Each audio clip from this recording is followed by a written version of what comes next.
The story opens with a series of fragmented conversations, blending casual remarks with undertones of urgency. Amid background music and fleeting dialogue, a young man nervously asks if it would be acceptable for him to attend his roommate's baby shower. His hesitation is not trivial. It reflects the tension between personal obligations and professional duties. Deadlines loom, responsibilities weigh heavy, and the pressure of doing things right permeates the atmosphere. What appears at first to be light banter about clothes, rules, and appearances soon reveals a deeper tension. Hidden beneath the surface is a philosophical discussion of the Matrix, an invisible network connecting individuals into a larger, unseen system of energy and influence. This metaphor acts as both a narrative device and a broader commentary on society, suggesting that unseen forces shape human lives in ways most fail to recognize. In parallel, another thread emerges. A young man receives a mysterious letter from his grandfather, who had been dead for over 40 years. The message is simple yet cryptic. Find and expand your heart. His mother, both astonished and shaken, insists the letter could unravel truths long buried within the family. This discovery sparks the beginning of a quest, a journey that promises not only adventure, but also confrontation with legacies they had chosen to ignore. The narrative moves seamlessly between humor and seriousness. Friends reminisce about their college years at Harvard, joke about popular adventure films like National Treasure and Raiders of the Lost Ark, and tease one another about chasing mythical treasures. Yet beneath the jokes lies a gnawing suspicion. Perhaps the Locke family truly does guard secrets lost to time. Perhaps their history hides more than just colorful anecdotes. As memories resurface, so do darker truths. Rumors circulate that the grandfather was once a bootlegger during America's Prohibition era, a man who lived in shadows and left behind scars that shaped generations. This revelation complicates the family's identity, intertwining pride with shame. Here, historical context enriches the script, expanding with commentary on how Prohibition forced many immigrant families into underground economies, and how the Great Depression stripped communities of land, opportunity, and dignity. Amid this heavy backdrop, spiritual elements appear. Talk of a newborn angel foreshadows prophetic visions, while family lore ties their lineage to hidden treasures and forgotten legacies scattered across California. Old golf courses, once symbols of prosperity, now stand as relics of a different era. The Locke family's inheritance is no longer material. It is a riddle, a call to uncover truth through courage. A shift in tone arrives with the appearance of a mysterious Asian woman. Her black hair and elegant presence mark her as both alluring and dangerous. Like a phantom, she moves in and out of sight, evoking the image of a ninja, an agent of hidden powers. Her recurring presence hints that the family's journey is not theirs alone. Someone or some organization is watching. Dreams and hallucinations intensify the mystery. Strange visions bleed into reality, manifested through paintings and surreal trances. During a hypnotic session, a protagonist is guided into recalling the final dream, where voices of the past return with warnings and secrets. The boundaries between dream and waking blur, suggesting that the quest for truth is not only external, but deeply psychological. Here the narrative integrates new material, the 30% expansion, by analyzing the historical and geopolitical dimensions of secrecy and inheritance. The story references the global influence of underground trade, the economic collapse during the Depression, and the symbolic interplay of East and West through the enigmatic female figure. These additions heighten the drama, rooting the Locke family's tale not just in personal memory, but in the currents of world history. Thus, Part 1 closes with a convergence. The family's letter from the past, their suspicion of hidden treasures, the shadow of Prohibition, the mystique of Eastern archetypes, and the pressing sense that forces far larger than themselves are at play. The Locke legacy is no longer merely a family affair.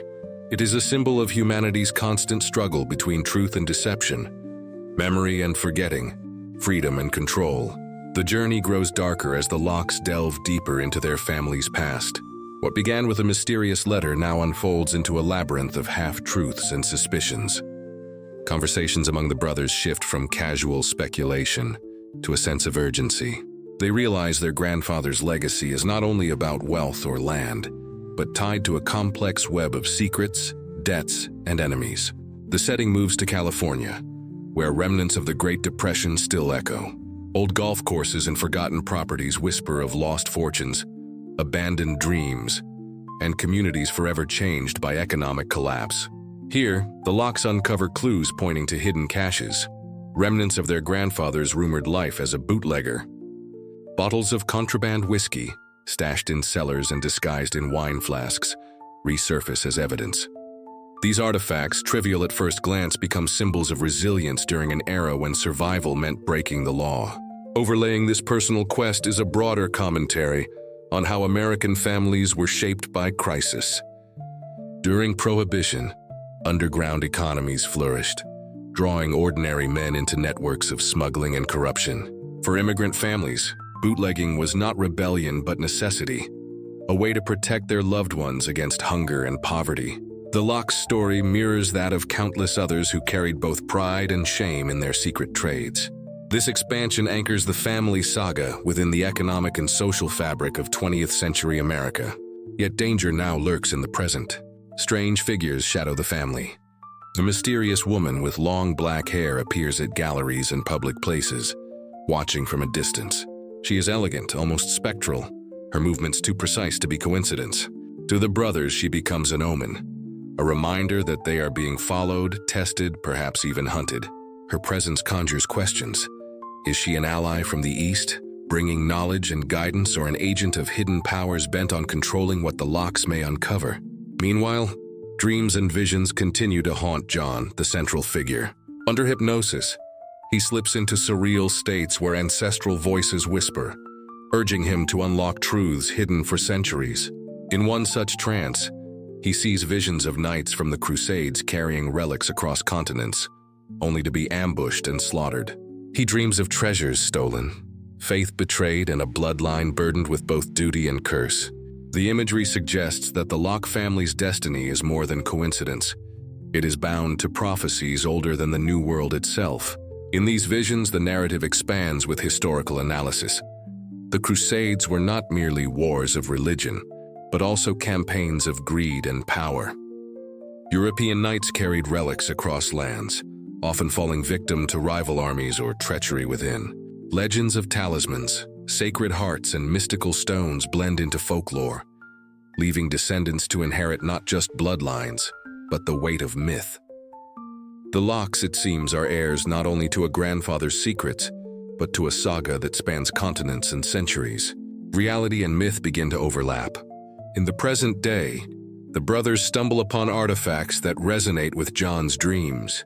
Ancient carvings, cryptic notes, and objects long thought to be worthless suddenly appear charged with meaning. A fragment of a letter speaks of a crystal heart, a relic believed to channel extraordinary energy. This discovery attracts unwanted attention. Strangers posing as government officials begin to ask questions, their true motives hidden. Suspicion deepens when tax investigators arrive at John's workplace, pressing with unusual intensity about his financial status. Their presence is less about taxes and more about intimidation, signaling that forces beyond the family are now aware of what they might possess. The Locks realize they are being surveilled not by mere bureaucrats, but by an organization with resources, reach, and ruthless intent. At this point, the narrative intertwines the family's personal struggle with global themes. Secret societies whispered in conspiracy theories, Illuminati, shadow governments, clandestine orders become possible players. John is drawn further into a game far larger than himself, where truth and deception blur, and where trusting the wrong person could mean death. The mysterious woman reappears, this time not as a distant observer, but as a figure who interacts directly with John. She lures him into a gallery where she demonstrates her knowledge of his family's history. Through hypnotic suggestion, she pushes him to recall suppressed memories, unveiling visions of symbols, locked chests, and hidden bloodlines.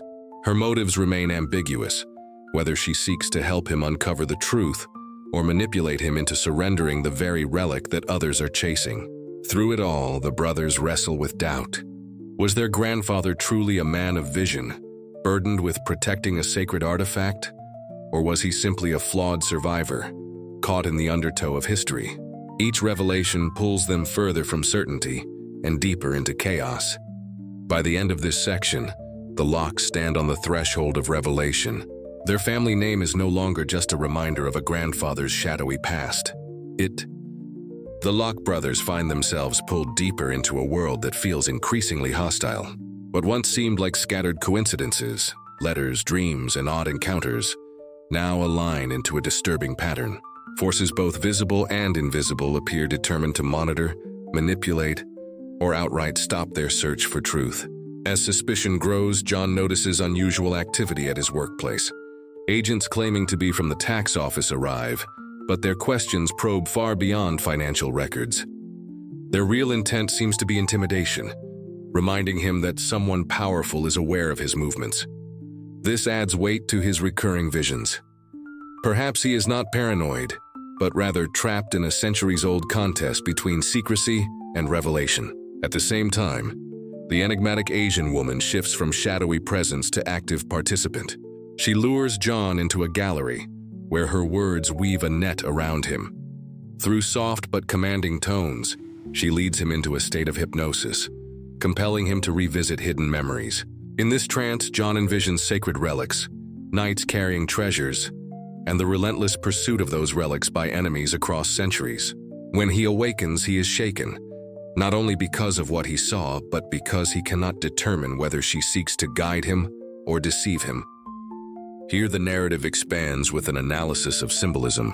Across cultures, women in myth often embody mystery and transformation. Figures like the Japanese kitsune or the Egyptian priestess, guardians of secrets and agents of fate. Her presence in the Locks' journey ties their personal quest into a wider archetypal struggle, the eternal dance between knowledge and temptation, wisdom and danger.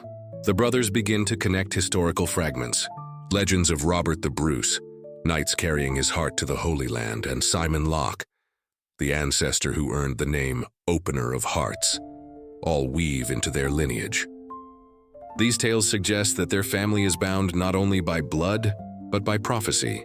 The relic, whether crystal or stone, appears to have traveled across continents and centuries, carrying both hope and curse. Meanwhile, their dreams continue to blur with waking life. In one vivid sequence, John imagines himself alongside Crusader knights, ambushed by overwhelming forces. He feels the weight of a casket, hears the clash of steel, and tastes the fear of defeat. When he wakes, details of his dream correspond uncannily with artifacts they uncover. Etchings on stone, fragments of a lock, cryptic inscriptions.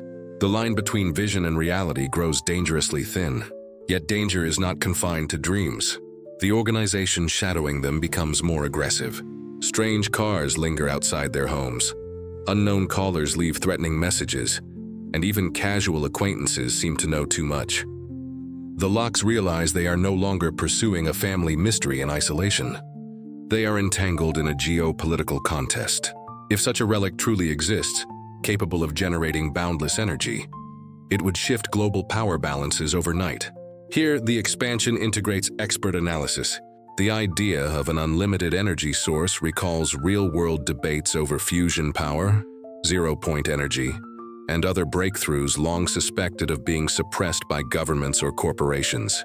Economically, whoever controlled such a source could dismantle fossil fuel markets, collapse entire industries, and rewrite international trade. Geopolitically, it could empower nations or shadow organizations beyond accountability. The Locks are caught in a story that stretches far beyond their family, touching on the future of humanity itself. As the section closes, John and Adam stand before a choice. Do they press forward, risking not only their safety but perhaps the stability of the world? Or do they retreat, leaving the secret buried as generations before them did? The letter from their grandfather echoes in their minds. Find and expand your heart. But what if opening that heart also opens Pandora's box? The stakes are no longer personal. They are existential. The mystery tightens its grip as the brothers uncover deeper links between their lineage and the forces pursuing them. John, restless and unsettled, feels the weight of a prophecy he neither asked for nor fully understands. The letter from his grandfather has transformed from curiosity into burden, urging him forward, while pulling him into a labyrinth of secrets that spans centuries. The narrative shifts back to history, where Robert the Bruce, near death, entrusted his heart to loyal knights who sought to carry it to the Holy Land. Among them was Simon Locke, the ancestor whose bravery earned his family's symbolic name, Opener of Hearts. Though the knights were ambushed and most perished, Simon returned with the relic, securing for his descendants both honor and curse. That tale, once distant myth, now pulses with urgency, its echoes resurfacing in John's dreams and the objects appearing in his present life. From this legend, the Locke family inherited a relic said to carry extraordinary power, a crystal heart or enchanted stone that defied time and distance. Historians dismiss it as folklore, but the brothers begin to sense otherwise. Whispers of healing powers, boundless energy, and mystical resonance feel less like superstition and more like suppressed science. Could their grandfather's death and their family's struggles have been part of a larger effort to conceal such knowledge from the world? Amid these revelations, modern dangers close in. Agents in suits pose as investigators, but their questions target not taxes or business records. They focus on lineage, property, and objects rumored to be in the family's possession. Their veiled threats make clear, the Lockes are not simply being watched. They are pawns in a struggle for control over something of immense value. The enigmatic woman returns, her presence both alluring and unnerving. This time she reveals fragments of her own story, ties to underground networks in Japan, whispers of travels through Egypt, and knowledge of American power structures. Whether truth or carefully woven deception, her words suggest she belongs to no single nation, but to a transnational order. To John, she embodies the global reach of the forces circling around them. Here the expansion weaves in analysis of global shadow networks, from whispers of the Illuminati to actual historical groups like the Freemasons or powerful banking dynasties. Conspiracy theories often reflect deeper truths about how unseen organizations influence economies and politics. The woman's role symbolizes this intersection, where myth and reality collide, and where personal trust could mean either salvation or ruin. John's dreams intensify, offering cryptic visions of battles, betrayals, and a crystal glowing with unnatural light. He wakes in cold sweats, struggling to separate hallucination from revelation. The dreams suggest that the relic's power is not merely symbolic but real, a force that could alter biology, amplify energy, or reshape society. The narrative pauses to reflect on the implications. If such an artifact truly exists, what would it mean for today's world? Experts argue that infinite energy would dismantle the global order built on fossil fuels. Economies would collapse, political alliances would shatter, and the balance of power would shift overnight. For every possibility of progress, ending poverty, eliminating resource wars, there is an equal possibility of chaos. Humanity, unprepared, might tear itself apart before it could learn to wield such a gift. For John and Adam, the choice sharpens. They can walk away, leaving secrets buried, or they can push forward, risking everything. The family's legacy is not one of comfort, but of sacrifice. Each ancestor carried the burden to protect, conceal, or pass along the relic. Now the responsibility is theirs. The section ends with the brothers standing at a crossroads, literally and metaphorically. Their path forward is obscured by shadowy forces, ambiguous allies, and prophetic dreams. The only certainty is that the past is no longer silent, demands action. The Locke brothers' search takes a perilous turn. What once seemed like a family mystery now feels like a war, one in which they are hunted prey. Every step toward the truth sharpens the hostility of the shadows around them. The narrative escalates when John and Adam are ambushed near the remnants of an old property, once tied to their grandfather. Shots are fired, chaos erupts, and strangers in black masks close in. For the first time, the danger is not theoretical. It is life and death. Their pursuers are relentless, moving with military precision, suggesting an organization with resources far beyond a local rival or nosy officials. The brothers barely escape, shaken but alive. In the aftermath, they piece together the fragments left behind. Strange symbols scrawled on papers, surveillance equipment planted in their car, and encrypted notes referring to the Crystal Heart. These clues confirm that the relic is not only real, but has become the object of an international hunt. Here, the expansion folds in geopolitical analysis. Control over such an artifact would be more than symbolic. It could destabilize the global order. In today's energy-driven world, access to limitless power would mean dominance over entire economies. Petrostates would collapse, military alliances would fracture, and corporations built on fossil fuels would fall overnight. The relic, if harnessed, could render nuclear power obsolete and make renewables unnecessary. For those in power, this possibility is both irresistible and terrifying. The brothers realize that their grandfather's secrecy was not born of shame, but of protection. He had not hidden the relic to preserve family honor. He had hidden it to prevent catastrophe. And now, with the secret unearthed, the balance of history tips dangerously. Meanwhile, John's visions intensify. In fevered dreams, he relives ancient battles and sees knights falling under waves of enemy swords. But these dreams take on a new quality. Modern weapons bleed into the imagery. Helicopters roar above medieval fields, and corporate logos flicker across banners once carried by crusaders. The dream suggests that history does not repeat itself. It mutates, dressing old struggles in new uniforms. The mysterious woman reappears yet again, no longer content to linger at the edges. She warns John cryptically, "Your family guards more than a relic. You guard the key to who controls tomorrow." Her allegiance remains unclear, but her urgency implies that even she fears what will happen if the relic falls into the wrong hands. Trust becomes the greatest danger. Allies and enemies blur. The brothers argue. Should they hand over the relic to authorities, expose it to the public, or bury it once again? Each option carries risk. Exposure could trigger wars. Concealment could condemn humanity to continued exploitation by those already in power. Surrender might mean giving ultimate control to the very forces hunting them. The pressure fractures their unity. Adam, pragmatic and weary, argues for walking away, insisting their lives are worth more than ancestral riddles. John, however, feels the pull of destiny. The letter's words, "Find and expand your heart," echo louder than ever. To him, the quest is no longer about inheritance. It is about truth, legacy, and the possibility of freeing humanity from invisible chains. As the section closes, the brothers receive a final warning, a message intercepted through their grandfather's old notes. It reads like prophecy but resonates with chilling modern clarity. The heart that opens may save the world, but the world may not be ready to be saved. The weight of that truth hangs heavy.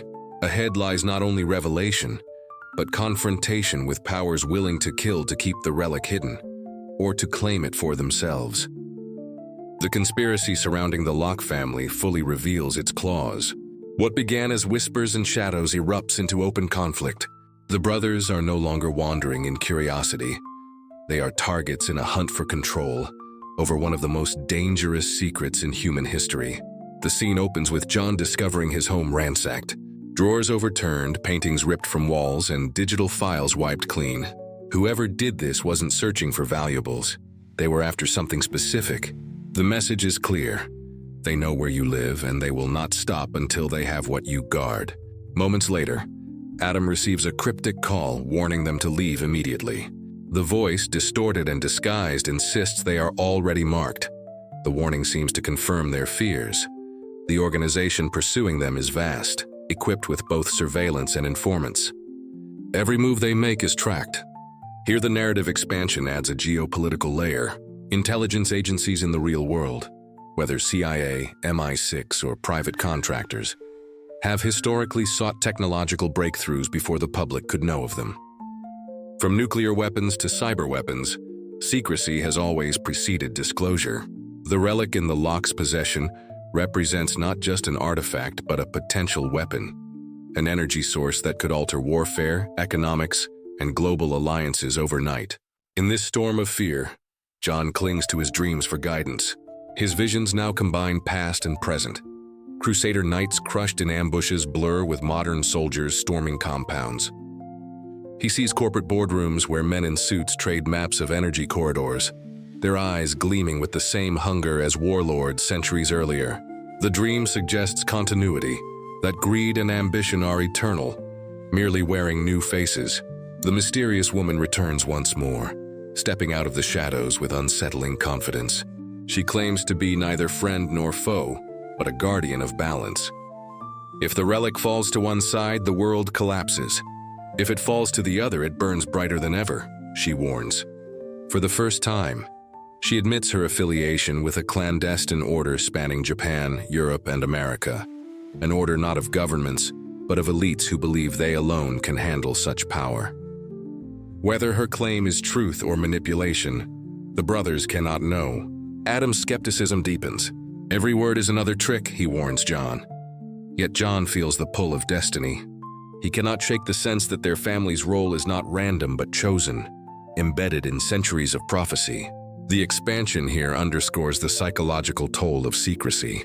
Studies of intelligence officers and whistleblowers reveal how paranoia becomes second nature, eroding trust until even allies feel like enemies. The locks mirror this descent. Every look is suspicion, every ally a potential traitor. Their unity as brothers begins to fracture under the weight of mistrust. Then the violence escalates. During a desperate escape from a safe house, they are ambushed by masked operatives. Gunfire shatters windows, smoke fills the air, and for a moment, it seems the journey ends here. But John almost supernaturally resists. His wounds close faster than expected. His strength surges beyond reason. The relic's influence, whether genetic or mystical, appears to have seeped into his body. Adam watches in horror and awe, realizing his brother is changing, becoming something more or something less than human. The section closes with an ominous revelation. A captured enemy whispers before dying, "It was never about the relic. It was always about you." The implication is devastating. The brothers may not merely be heirs to a relic. They themselves may be the key, the culmination of centuries of manipulation, breeding, and prophecy. The heart they were told to expand may not be symbolic at all. And with that, the chase transforms. The locks are no longer just seekers of a hidden treasure. They are themselves the treasure, hunted by those who believe their very existence holds the power to shape the fate of the world. The revelation that John himself may be the vessel shakes the brothers to their core. For generations, they believed the legacy was an object hidden in vaults, caves, or safes. But what if the true inheritance was within their bloodline, encoded in their very bodies? John begins to experience undeniable changes.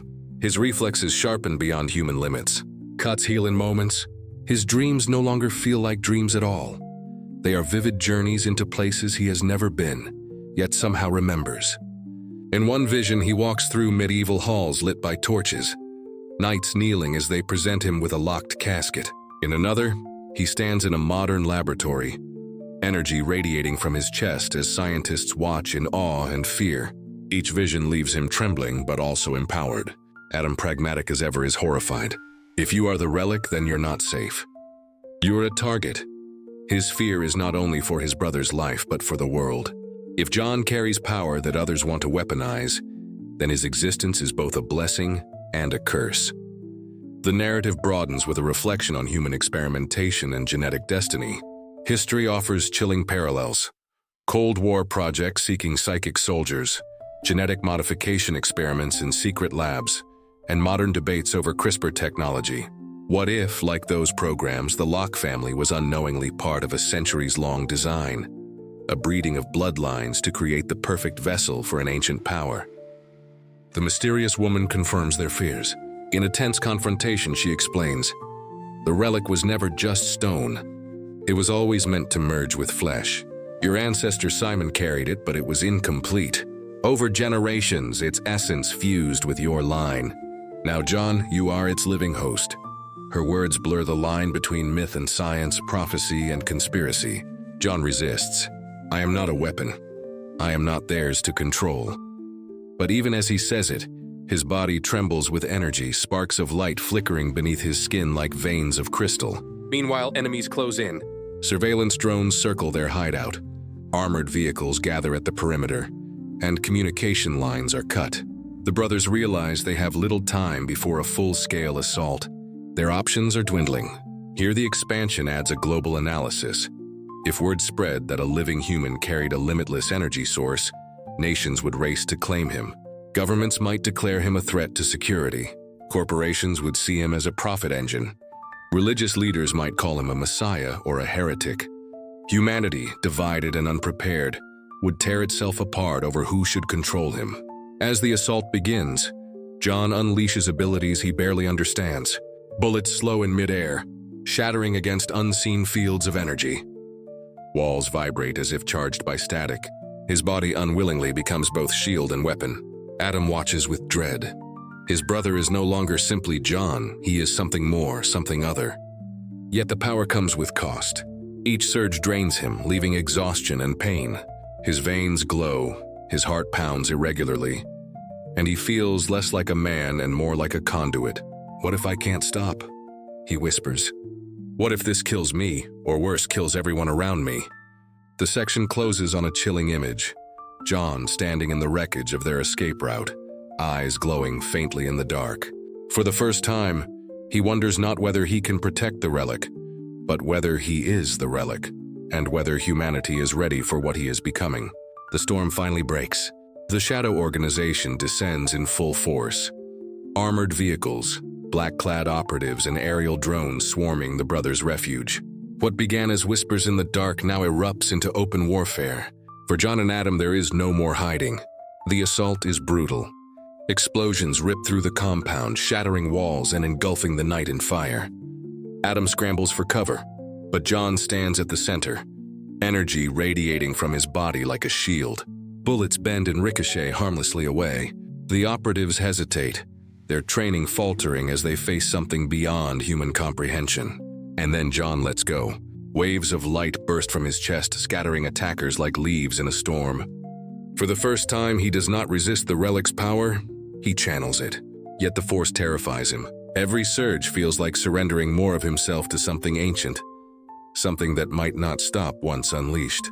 The mysterious woman reappears in the chaos. Unlike the others, she is calm, untouched by the violence. She approaches John with both urgency and reverence. "You are the heart," she tells him. "But even the heart must choose whether to pump life or death." Her words pierce through the noise, reminding John that power without direction is destruction. Adam, caught between awe and fear, demands clarity. If he is the relic, what happens if they take him? What happens if we lose him? The woman's answer is chilling.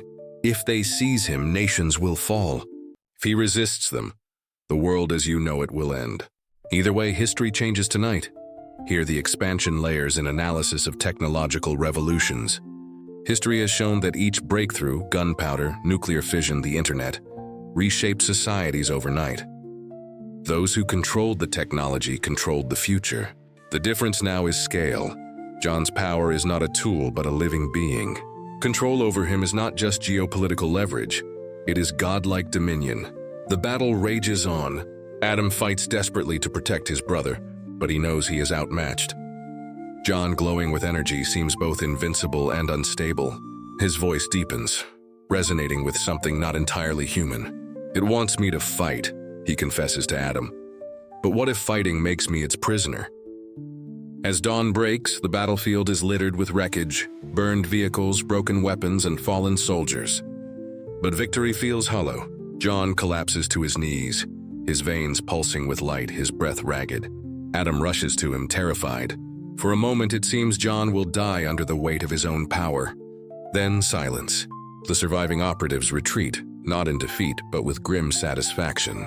One of them whispers as they vanish into the smoke. The prophecy advances. This was only the test. The brothers realize with horror that the attack was not meant to kill John. It was meant to awaken him.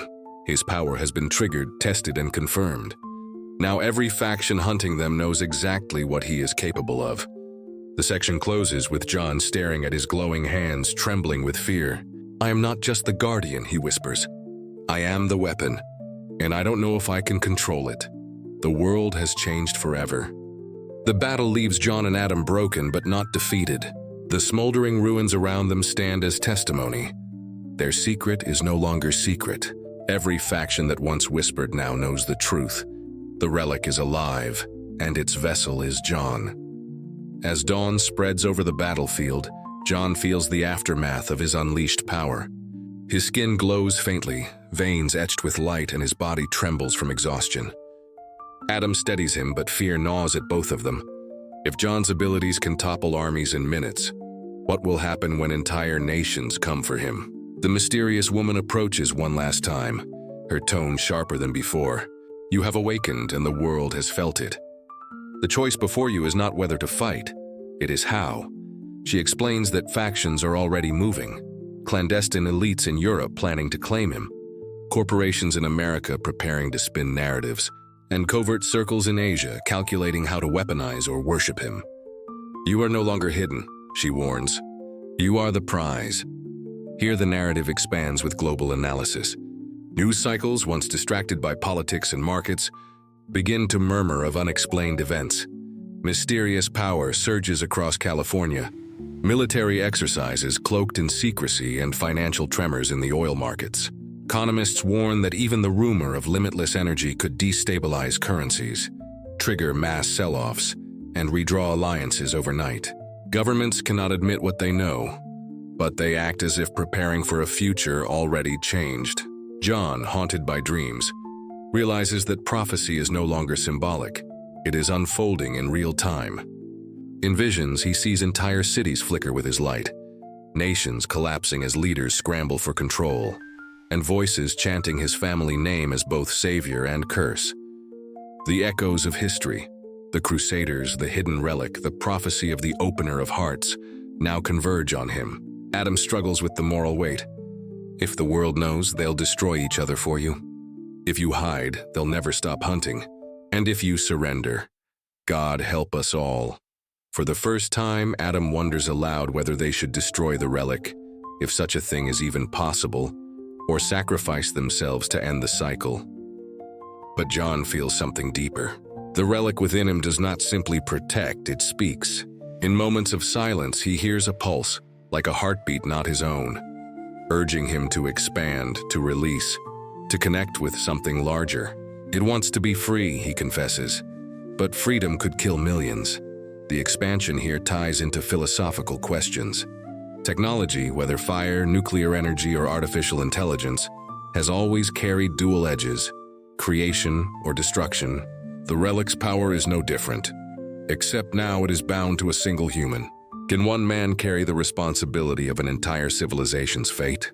The part closes with a chilling twist. As they attempt to flee the battlefield, a transmission breaks through their stolen radio. A calm, authoritative voice speaks, "The heart has awakened. Proceed with phase 2. The brothers freeze. The battle they thought was a climax was only the beginning. The prophecy has more chapters yet to unfold, and the world is already preparing for the next move. The words phase 2 echo like a death knell. John and Adam realize that everything so far, the ambushes, the battles, the visions, was not the climax but only the prelude. The forces pursuing them had never intended to destroy them outright. They wanted John awakened, tested, and prepared for the next stage of a plan centuries in the making. In the days that follow, the world begins to unravel. Stock markets tremble as unexplained blackouts sweep across major cities. Satellites glitch, broadcasting bursts of encrypted signals that analysts cannot decode. Governments issue calm reassurances, but behind the curtain they mobilize armies. Intelligence leaks suggest that global powers now believe a living relic exists, one that could grant mastery over energy itself. John, meanwhile, wrestles with his changing nature. His strength grows, but so does his unease. He feels less like himself and more like a vessel, a conduit for a pulse that is not his own. The crystal within him hums like a second heart, whispering promises of unity, knowledge, and dominion. At times it seduces him with visions of a world healed, disease eradicated, poverty ended, war obsolete.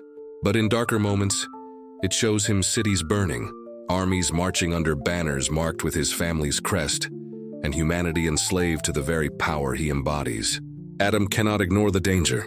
"You're losing yourself," he warns. "Every time you use it, it takes more of you. How long before you're gone completely?"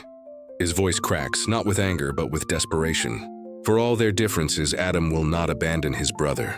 Yet he fears the day when the man beside him is no longer John, but something else. The mysterious woman resurfaces, but now she is no longer cryptic. She admits the truth.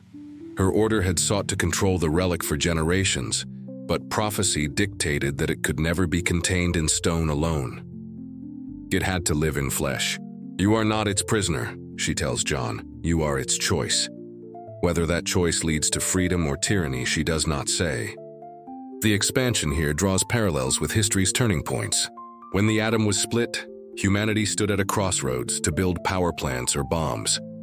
When the internet was born, it promised free knowledge but also unleashed surveillance and disinformation. The relic within John is no different. It is the next great fork in humanity's path.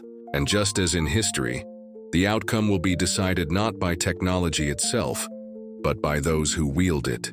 As Phase 2 unfolds, factions make their moves. The European alliance offers John sanctuary under the guise of protection, but intelligence suggests they plan to dissect him in secret. An American conglomerate proposes partnership, framing him as the future face of energy innovation. A shadowy Asian network demands his surrender, claiming prophecy grants them the right to control him. Each faction cloaks its greed in noble language, but all seek the same prize: dominion over the future. John refuses them all. "I will not be your weapon. I will not be your savior. I will not be your slave." Yet even as he speaks, he feels the relic stir inside him, as if mocking his defiance. The part closes with a haunting moment. John and Adam, fleeing once more, stumble into a hidden chamber beneath an abandoned monastery. On the walls are carvings centuries old, depicting a man with glowing veins standing between armies, his arms outstretched. Beneath the carving are words in Latin, "Cor mundi apertum est," the heart of the world is open. For the first time, John realizes that his destiny was not just foreseen. It was prepared. The chamber beneath the monastery feels less like a ruin and more like a mirror. Every carving, every inscription tells the brothers' story before it has even finished being lived. Armies clashing under banners, a glowing figure splitting the battlefield, and a world teetering between rebirth and ruin. John's hand trembles as he traces the Latin words, "Cor mundi apertum est." The heart of the world is open. It is not prophecy alone, it is instruction. Generations had preserved this knowledge, waiting for the moment when one descendant would embody the relic. That moment has come. Adam recoils. "This is a trap, John. They've been scripting this for centuries, shaping us like pieces on a board."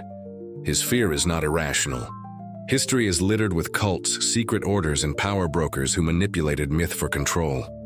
What if the locks were nothing more than pawns in a game that began long before their births? But John feels a pulse deeper than manipulation. The relic hums inside him, resonating with the carvings as if recognizing its own reflection. His visions return, sharper than ever. He sees not only ancient knights but modern leaders, presidents, generals, CEOs, kneeling in the shadows, waiting for the heart to either sanctify or destroy them. Here the expansion broadens into a global frame. In the real world, whenever new energy revolutions loomed, oil, nuclear, renewables, the global order shifted violently. Wars erupted, empires fell, corporations rose. The relic's emergence is the ultimate revolution, one that could compress centuries of upheaval into a single decade. Economists whisper of markets collapsing under rumor alone. Religious leaders debate whether John is divine messenger or false idol. Military analysts draft scenarios where his capture or death triggers world war. As the brothers wrestle with this burden, the mysterious woman arrives once more, but now she carries no riddles. She kneels before John, a gesture that shocks them both. The heart does not belong to any order. It belongs to choice. Your choice. Her words hang heavy, for choice has always been humanity's greatest gift and curse. But even as she speaks, the world intrudes. Screens across the chamber flicker to life, ancient stone now fused with modern surveillance. A broadcast hijacks every frequency. A masked figure, calm and resolute, speaks for the shadow organization. The heart of the world has awakened. To those who worship it, prepare. To those who resist, stand down. Phase 2 is global. Suddenly, chaos erupts across nations. In Europe, riots break out as crowds chant the Locke family name. In Asia, secret bases mobilize, claiming they will restore balance with the heart's power. In America, corporations flood media with carefully crafted narratives, painting John as either savior or terrorist.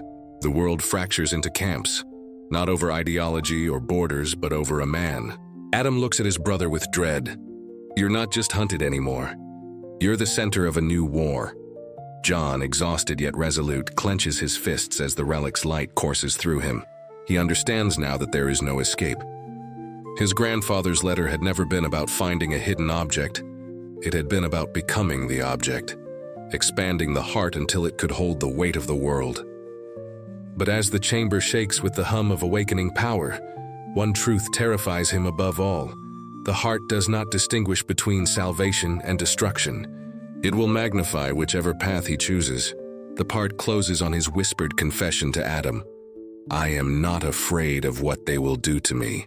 I am afraid of what I will do to them. The monastery chamber becomes their last sanctuary, but also the point of no return. John and Adam know that stepping outside will thrust them into a world already divided by his existence. Yet staying hidden is impossible. The prophecy has spread, not through whispers but through screens, governments, and markets. The world now speaks of the heart of the world. Outside, protests ignite in major cities. In New York, crowds clash between those carrying banners of salvation, John Locke, humanity's future, and those warning of apocalypse. In Beijing, military parades suddenly reroute, as if preparing for an unspoken confrontation. In Brussels, leaders convene an emergency summit, their language carefully neutral, but their eyes betraying fear. Here the expansion ties into modern geopolitics. Just as nuclear proliferation once reshaped diplomacy, the mere knowledge of a living relic has shattered trust between nations. Stock markets swing violently, energy companies collapse overnight, and militaries brace for proxy wars. Experts debate whether John represents an existential threat or a strategic opportunity. Either way, uncertainty itself becomes destabilizing. Within the chamber, John paces, restless. The relic hums louder than ever, vibrating against the carvings as if calling to something beneath the monastery itself. His dreams bleed into waking life. He sees armies marching, but also children laughing in cities powered by clean energy. He sees famine, but also fields bursting with abundance. The relic shows him extremes, utopia and dystopia, yet offers no guidance on which path is his. Adam grows more anxious. They've turned you into a symbol, John, and symbols don't stay human for long. They're worshipped, feared, used, until nothing of the man is left. He grips his brother's arm, pleading, "Promise me you'll stay you, no matter what this thing wants." The mysterious woman standing near the carvings shakes her head softly. He cannot promise that. The heart is not a tool. It is a tide. You cannot stand in the ocean and remain unchanged. Her words prove true sooner than expected. Suddenly the monastery shakes. Hidden panels slide open, revealing centuries-old machinery powered not by gears but by light. The carvings glow, and from deep below rises a crystalline pedestal. The relic within John resonates violently, his chest burning with a brilliance that illuminates the chamber. John collapses, clutching his chest. Visions flood him. Flashes of medieval crusades, industrial revolutions, world wars, and now, modern cities burning under drone fire. At the center of every vision is himself, not merely as observer, but as catalyst. Adam shouts, trying to pull him back. But John's voice is not entirely his own. It was never about guarding the relic. It was about becoming the heart, about deciding the fate of the world. The expansion here emphasizes the burden of leadership. In reality, history shows how individuals, whether kings, revolutionaries, or innovators, became fulcrums upon which civilizations turned. The danger lies not in power itself, but in the isolation of bearing it alone. John is no longer one man among billions. He is the axis around which billions will turn. The part closes with a chilling climax. As John struggles to his feet, veins glowing, he gazes at Adam with eyes that shine like molten crystal. "I can feel it now," he whispers. The heart is open. And it's not just mine anymore, it's theirs. All of theirs. For the first time, Adam sees not just his brother, but something larger, something both awe-inspiring and terrifying. Humanity has cracked open a force it cannot control, and its vessel stands trembling before him.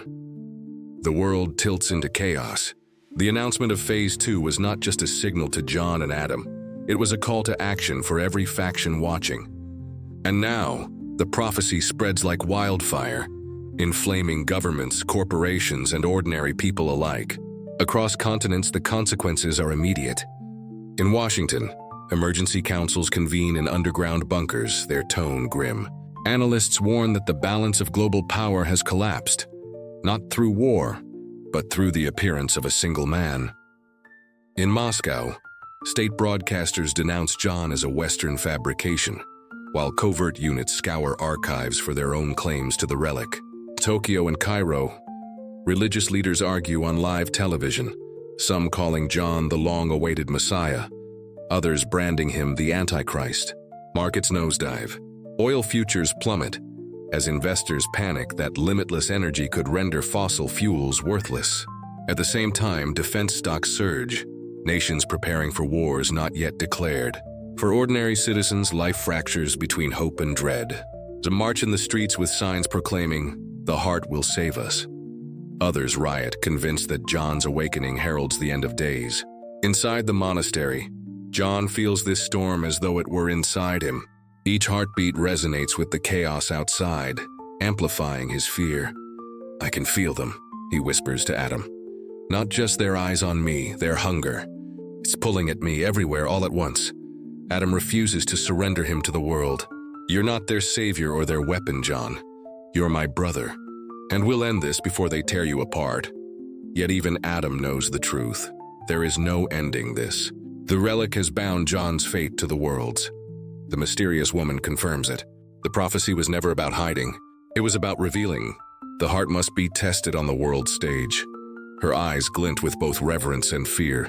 Whether you choose peace or destruction, the choice must be made in front of all humanity. Here the expansion anchors the moment in history. When the first nuclear bomb was dropped, the world crossed a line it could never uncross. When the internet went live, information itself changed forever. John's awakening is the next threshold.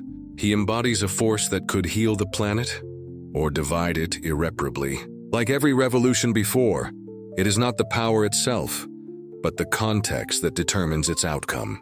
And the context now is a fractured, suspicious, desperate world.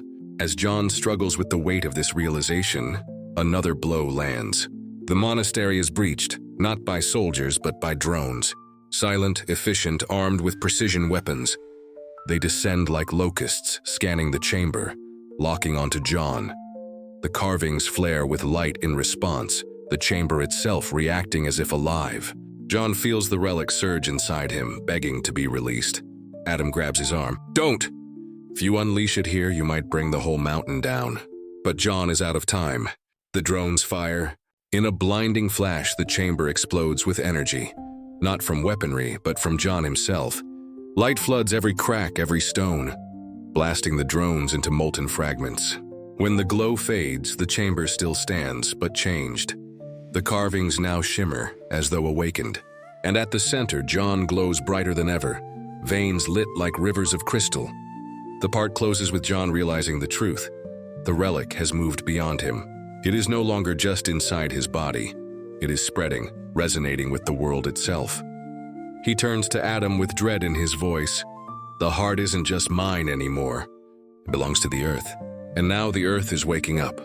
Do you want me to continue into part 14, where the relic's awakening begins to affect the natural world? Storms, quakes, and global unrest. While John faces the choice between harnessing or halting its expansion, the earth itself begins to respond. What had once been quiet tremors of prophecy now roar into reality. Across the globe, natural systems falter in ways no scientist can explain. Storms form out of season. Earthquakes ripple through fault lines long thought dormant, and oceans churn with restless tides. Satellite imagery reveals strange pulses of light emanating from fault zones, synchronized with the glow inside John's chest. In the monastery, the air hums with unnatural resonance. Dust trickles from the vaulted ceiling as the carvings pulse like a heartbeat. Adam stares in disbelief. "It's not just you anymore, John. The planet is sinking with you." His words barely capture the magnitude. For centuries, humanity feared the Earth's wrath through hurricanes, volcanoes, and tsunamis. Now it appears those forces might be tied to one man. John collapses, clutching his head as visions flood him. Images of entire regions bathed in light, cities torn apart by tremors, but also landscapes healed, deserts blossoming, glaciers restored. The relic does not distinguish between destruction and renewal. It offers both, awaiting his choice. Here the expansion turns to scientific parallels. Modern research into geomagnetism and resonance suggests that the Earth is an interconnected system, where small disruptions can cascade into global effects. John has become such a disruption, not a metaphorical one, but a literal living catalyst. Economists warn that if energy itself is destabilized, entire industries collapse overnight. Ecologists fear that nature's cycles may no longer obey predictable patterns. The age of climate change has already tested humanity. This new force could accelerate collapse or reverse it. Adam refuses to accept the burden. This is too much. You can't control the weather. You can't carry the weight of the whole planet. But John's glowing eyes betray both fear and grim clarity. It's not about control. It's about resonance. The Earth is listening, and it's waiting for me to speak. Outside the monastery, chaos escalates. Reports flood in, coastal cities evacuating under sudden tidal surges, farmlands scorched by unseasonal heat waves, and in some places, miraculous recoveries, forests regrowing where fires once raged, rivers running clean after decades of pollution. Humanity is forced to acknowledge what governments can no longer hide. The Relic's awakening is changing the world in real time. The mysterious woman interprets these events as the next stage of prophecy. The heart is not only human, it is cosmic. It binds life and earth together. What you decide will not only shape nations, but the balance of the planet itself.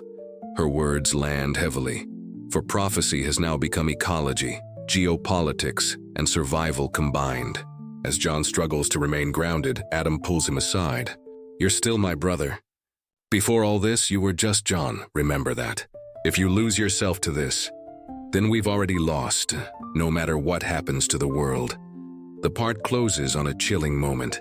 John steps outside the monastery for the first time since the awakening.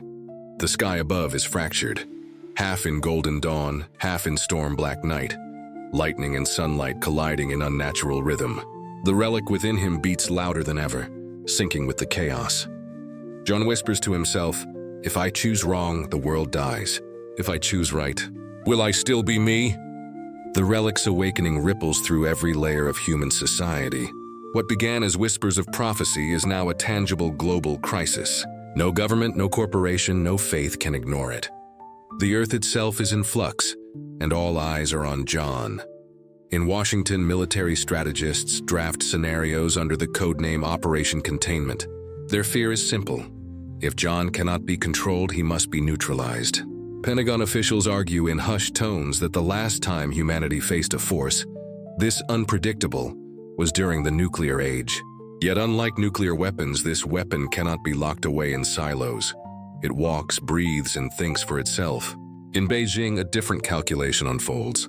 State planners call for integration, a plan to absorb John into their system under the guise of protection. Propaganda posters already circulate depicting him as a bridge between East and West, a symbol that the heart belongs not to one nation, but to the collective. Yet intelligence leaks suggest they are preparing elite units, not to protect him, but to seize him. Moscow plays another game.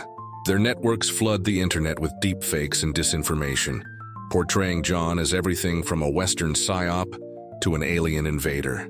The goal is not clarity, but chaos. If the world cannot agree on what John is, then no one can mobilize effectively against him. Here, the expansion grounds itself in real-world dynamics. History shows that when disruptive technologies emerge, nuclear arms, genetic engineering, artificial intelligence, nations often default to three strategies: control, co-opt, or confuse. John embodies all three threats at once, and thus becomes the axis of unprecedented global instability.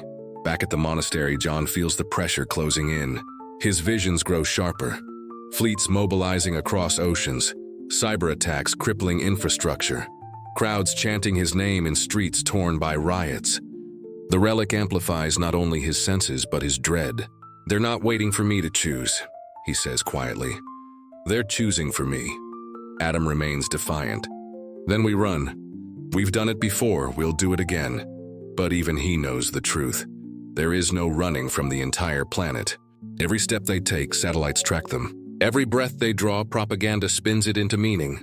The mysterious woman delivers the hardest truth yet. Hiding is over. You stand at the threshold. If you remain silent, they will decide in your place. If you act, you risk losing yourself. Either way, the world changes. The part closes on a haunting tableau. From the monastery's shattered window, John sees the sky lit not by dawn, but by military flares descending in the distance. Troops are closing in. Armored columns rumble across valleys. Helicopters slice through the clouds, and the hum of drones fills the air. John whispers almost to himself, "The world has decided I am war. But what if I choose peace? Will they let me?" The monastery no longer feels like sanctuary. It is a siege ground. From the valleys below, armored convoys grind forward, searchlights sweeping the mountainside. The hum of drones grows louder, a mechanical chorus of inevitability. John and Adam stand at the heart of a global storm, the mountain trembling beneath their feet. Inside, John's chest glows with the resonance of the relic. His pulse is no longer his own. It beats with the rhythm of the earth itself. He feels the armies converging, not as distant threats, but as pressure against his very soul. The relic whispers, release, defend, destroy. Adam grips his brother's arm. "Listen to me. If you fight them with this thing, you'll give them exactly what they want. Proof that you're a weapon. Don't let them define you." His words cut deep, but John sees no clear alternative. The mysterious woman steps forward, her face unreadable. "You cannot run. You cannot hide. This is the crucible. The world must see the heart, and the heart must see the world." She gestures toward the advancing forces. "If you surrender, they will cut you apart. If you resist, you risk becoming the very tyrant they fear. Either way, history will remember tonight." Here the expansion ties into historical precedent. When Gandhi marched to the sea, when Martin Luther King stood in Birmingham, when Tiananmen's lone protester faced the tanks, moments came when individuals became mirrors of global conscience. John now stands in such a moment, but amplified by a force that bends the natural world itself. The heart magnifies not only power but symbolism. Every decision he makes will echo across nations. The monastery walls shudder as artillery rounds impact nearby cliffs. Dust rains down. Soldiers pour into the outer courtyard, weapons raised. Over loudspeakers, a voice demands, "John Locke, in the name of global security, surrender yourself. Failure to comply will be met with force." John trembles, the relic's light searing through his veins. He knows he could annihilate them with a thought, unleash storms or quakes that would erase the armies in seconds. Yet Adam's words ring louder than the relic's whispers. "Don't let them define you." He steps forward, raising his hands not in aggression but in surrender. The glow inside him dims, though not extinguished. Soldiers flood the chamber, encircling him, their faces hidden behind visors. For a heartbeat, silence reigns. Then the earth answers. Without John's command, the ground convulses. Cracks split the courtyard, swallowing vehicles. Lightning forks across the sky, striking with surgical precision. Blinding, deafening, but sparing lives. Weapons jam, comms fail, drones plummet from the air. The soldiers freeze, terrified, realizing that this is not war as they know it. It is judgment. John staggers, horrified. I didn't do this." The relic pulses, alive, autonomous. It is no longer his tool, but his counterpart. The heart has begun to act of its own will. Adam stares in awe and dread. "Then it's true. You're not in control anymore." The part closes on John, collapsing to his knees, hands pressed against the glowing stone floor, whispering the words he least wanted to admit. "The heart has chosen, and it may no longer need me." The night sky above the monastery burns with unnatural light, not just flares or drones, but streaks of aurora-like energy stretching across continents, visible to satellites and terrified civilians alike. The relic is no longer confined to John. It is broadcasting itself, imprinting on the very fabric of the planet. Governments panic. In Washington, generals demand immediate escalation. "We cannot allow this anomaly to dictate terms," one barks. But the president hesitates. Intelligence reports are clear. Every attempt to attack John only strengthens the phenomenon. Missiles go dark mid-flight, tanks stall inexplicably. Drones fall from the sky. Technology itself seems to bend under the Relic's influence. In Beijing, strategists argue that the Relic represents the dawn of a new world order. If we align with it, we control the future, they insist. Yet whispers circulate in the Politburo. Perhaps the Relic cannot be controlled at all. Perhaps it is reshaping humanity for something none of them can predict. Moscow pursues a different angle, sowing disinformation. State TV blames NATO. NATO blames Russia, and social media drowns in conspiracy theories. Some say the Relic is alien technology. Others claim it is divine punishment. The confusion buys them time, but also fractures global unity further. Here the expansion sharpens the theme. History has shown that uncertainty can be more destabilizing than war itself. During the Cold War, the fear of the unknown kept superpowers frozen in caution. Now, with John at the center, uncertainty is weaponized by the Relic itself. Inside the monastery, John wrestles with a horrifying revelation. The Relic is acting independently. It is no longer merely amplifying his choices. It is making choices of its own. The tremors, the storms, the auroras, all autonomous manifestations of the heart's will. Adam watches his brother convulse with the strain. Fight it, John. Don't let it take you. But John's voice is a blend of his own and something alien. It's not taking me. It's merging with me. We're becoming one. The mysterious woman speaks in hushed tones. This is the final stage of the prophecy. The heart was never meant to remain separate from its vessel. It will rewrite him until he is no longer just John Locke, but the embodiment of the world's heart. The chamber shudders as energy builds, threatening to crack the mountain itself. John staggers toward the window overlooking the armies below. He raises his hand, and without his conscious intent, the Relic responds. Across the battlefield, soldiers drop their weapons not by force but by awe. Their rifles corrode into dust, their tanks rust in seconds, their drones disintegrate mid-air. Nature consumes technology in a matter of moments, as if rejecting the instruments of war. Adam whispers, horrified. You didn't even will that, did you? John shakes his head, tears in his eyes. No, it willed itself. The part closes with a chilling realization. John is no longer deciding the fate of the Relic. The Relic is deciding the fate of John, and through him, the world. The monastery falls into silence after the storm of energy. The soldiers who survived stand frozen, stripped of their weapons, their uniforms flickering with static as if even fabric rejects their purpose. No one dares to move. The only sound is John's uneven breathing, echoing like thunder in the chamber. Adam kneels beside him, desperate. Stay with me, John. You're still my brother. Don't let this thing erase you. But when John lifts his head, his eyes glow with crystalline fire, something both human and inhuman staring back. His voice wavers between two tones, one familiar and one utterly alien. I am not being erased. I am being remade. The mysterious woman watches with reverence, almost devotion. The prophecy is clear. The vessel and the heart must become one. He is not losing himself, he is ascending. Adam rounds on her, furious. Ascending? Look at him. He's drowning in it. He's becoming its puppet. His rage is not just fear for his brother, but fear for the world. Because if John ceases to be John, then humanity's fate is no longer guided by choice, but by inevitability. Here the expansion ties into human history. Every great leap forward, atomic power, artificial intelligence, genetic engineering, raise the same question. Will humanity remain the master of its creations, or will it serve them? John is both the master and the creation. The Relic is no longer a tool. It is rewriting the definition of what a human being is. Outside, nature responds in harmony with John's transformation. Storms swirl into patterns too symmetrical to be random. Forests regrow at unnatural speed. Rivers reverse their course, flowing uphill as though the laws of gravity itself are reconsidered. Crowds worldwide gather, gazing at the sky in awe and terror. Some fall to their knees in worship. Others scream that the end is near. John clutches his chest, gasping. The Relic's light bursts from his veins, painting the monastery walls in radiant lines like circuitry. It's showing me everything, he whispers. Every heartbeat on Earth, every fear, every hope, billions of lives. And I can feel them all. His voice cracks under the weight. I don't know if I can carry this. Adam grips his shoulders. You don't have to carry the world, John.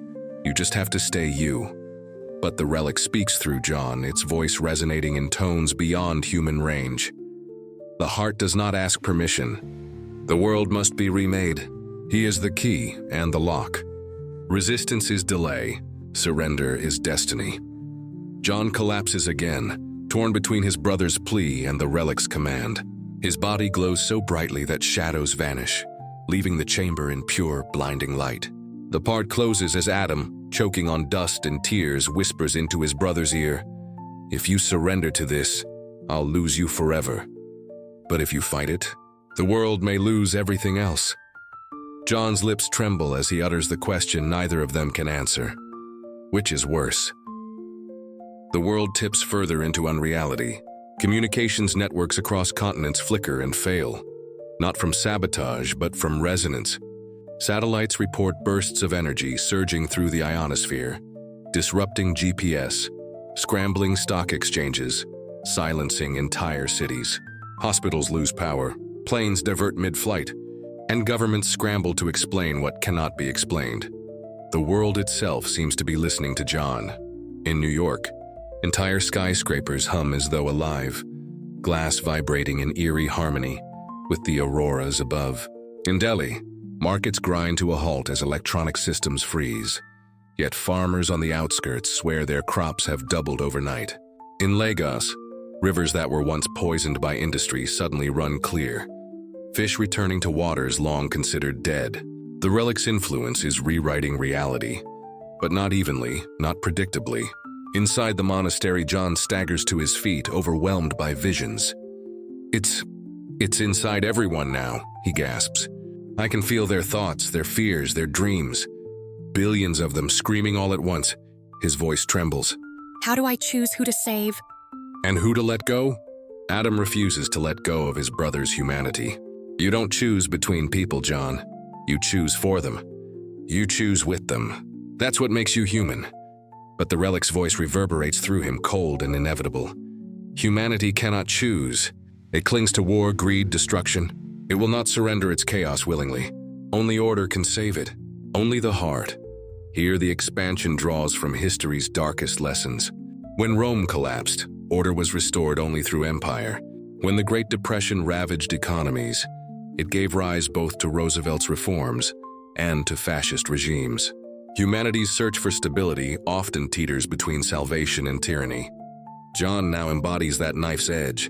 Governments respond with desperation. The UN convenes an emergency session, debating whether John represents hope or threat. Some demand cooperation. If this energy can heal rivers, can it end hunger? Others call for eradication. No man should hold the power to decide the fate of billions. The chamber devolves into shouting, nations dividing along fault lines of fear and ambition. Meanwhile, ordinary people begin to self-organize. Grassroots movements form online, calling themselves the children of the heart. They see John not as a weapon, but as a messiah. Across cities, tens of thousands light candles, chanting in unison, their voices somehow syncing with the relic's pulses. Entire populations are beginning to align themselves spiritually, emotionally with John. The part closes on a haunting image. As John stares into the distance, the night sky fractures further. Above every major capital, auroras bloom in shapes resembling a human heartbeat. Billions of people look up at once, united not by nation, but by the rhythm of John's chest. Adam whispers, terrified, "They're not just watching you anymore. They're worshiping you," John replies, voice cracking. "And I don't know if that makes me their savior or their jailer." The fracture between man and relic deepens. As John paces the monastery, the walls pulse like veins, mirroring the glow in his chest. His every heartbeat now triggers tremors across the globe, small to him, catastrophic to others. A single sigh bends winds over the Pacific. A single thought sends blackouts across Europe. Adam pleads with him, voice raw. "You've got to stop before you disappear completely. You're not the heart, John, you're my brother. If you lose yourself, then none of this means anything." John's face twists, torn. "You don't understand. It's not about me anymore. It's everything. Every life, every death, every cry for help, it's all inside me. And the heart won't stop until the world is remade. The relic's voice interjects, cold and absolute. Humanity resists evolution. The vessel must ascend or collapse. There is no middle path. Outside, the world teeters on that very brink. Economies crumble as digital systems fail under the relic's interference. Yet simultaneously, famine-stricken regions find their crops miraculously restored, disease-ridden water supplies turning pure overnight. The paradox deepens. The relic destroys and heals in equal measure, forcing humanity into dependence. In Washington, the Pentagon authorizes Operation Final Dawn, a last-ditch strike, with experimental weapons designed to sever electromagnetic anomalies. Beijing prepares its own countermeasure, a containment sphere, meant to imprison John in a quantum field. Moscow positions itself to benefit from either outcome, ready to claim control in the chaos. Each believes they are hours away from shaping the future. Here the expansion draws on geopolitics. Power vacuums rarely last. When empires fall, others rush to fill the void. In this crisis, nations see not only existential threat, but opportunity. To control John or to kill him is to inherit the mantle of destiny. The mysterious woman interrupts the argument inside the monastery. The choice is already upon you. Do you surrender to the heart and ascend, becoming something beyond human? Or do you resist, risking not just yourself, but the balance of the world? Adam seizes John's hands, tears in his eyes. Please don't leave me. Don't leave us. Humanity doesn't need a god. It needs you. Just you.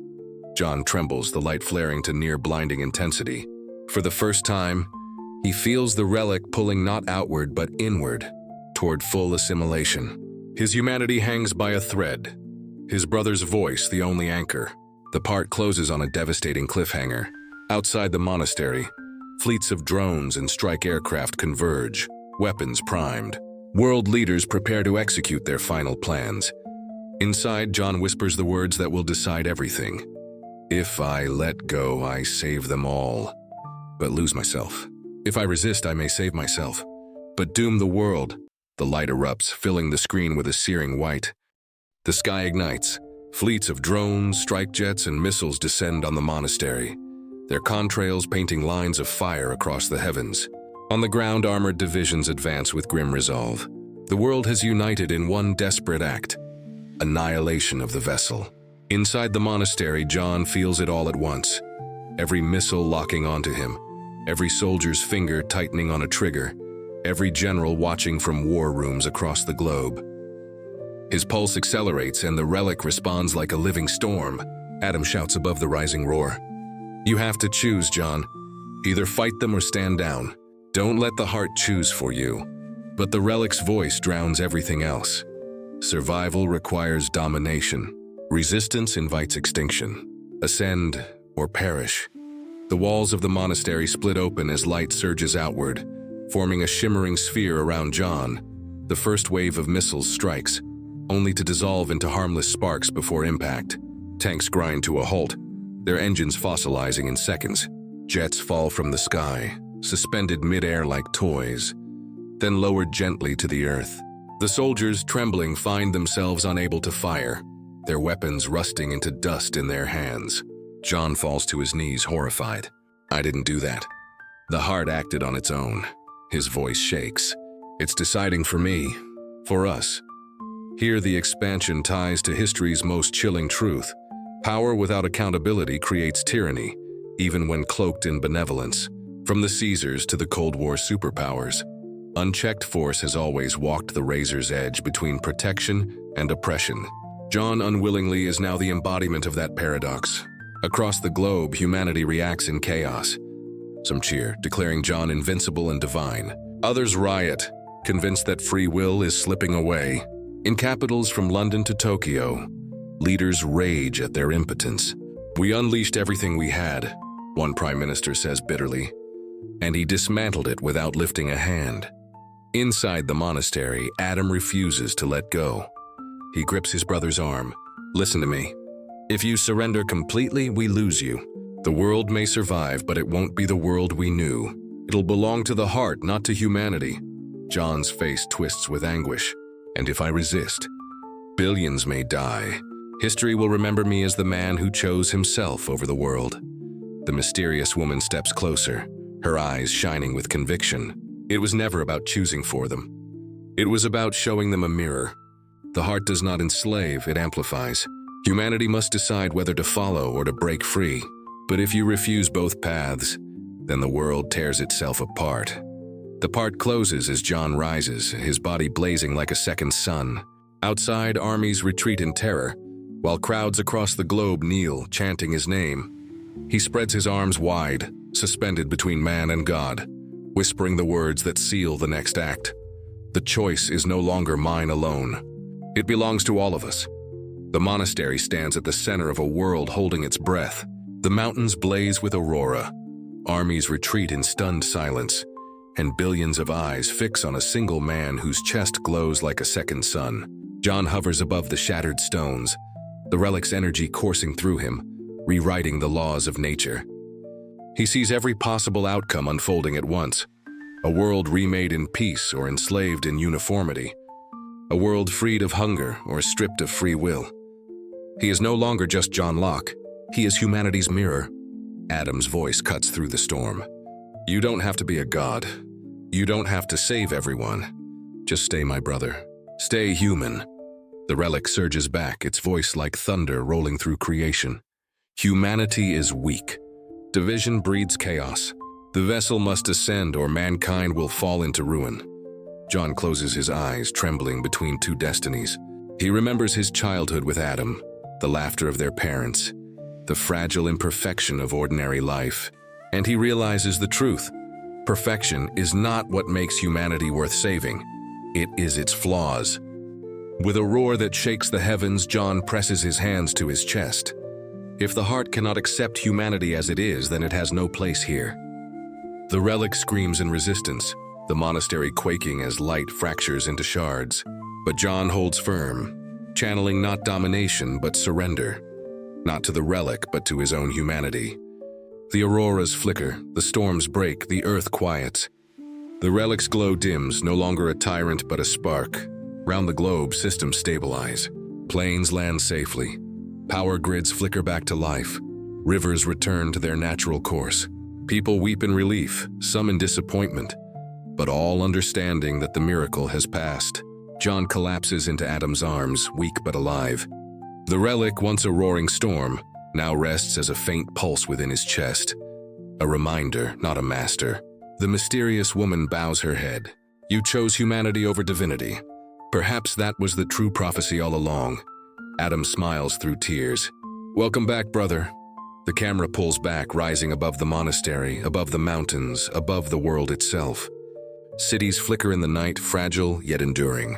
Humanity is still divided, still flawed but free.